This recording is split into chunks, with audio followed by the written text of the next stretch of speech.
Now, prior to the referendum, everyone took a look at that and thought this is one of the most authoritarian things that the Albanese government has come up with.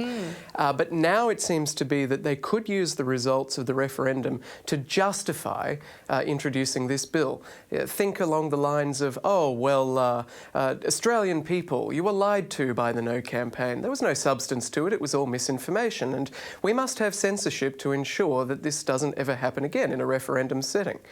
Now, why does the government want to introduce a bill like this? Well, I think it's to make the passage of future referendums even easier, because a misinformation and disinformation bill will absolutely be upheld in a future referendum context. If we were to have a republic referendum and the no side, like you and I, put out some data that the government disagreed with, because of course the Commonwealth exempts itself from its own censorship, doesn't it?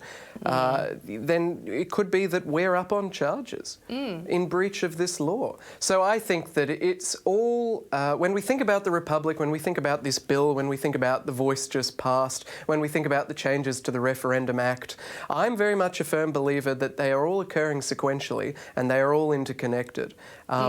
And we were just talking in the foyer before that one of the reasons Anthony Albanese seemed to be so poor at articulating the concept of the voice was because he didn't really care about it. I think he saw the voice as a measure, as a test, a taxpayer-funded market research, I think Nicole Flint calls it, and she'd be absolutely right, to see what would work in a referendum and what wouldn't work in a referendum. And it was all in aid of the Republic. Everything that is occurring under this Albanese government, I really do believe, more or less along these constitutional lines, is all in aid of the Republic.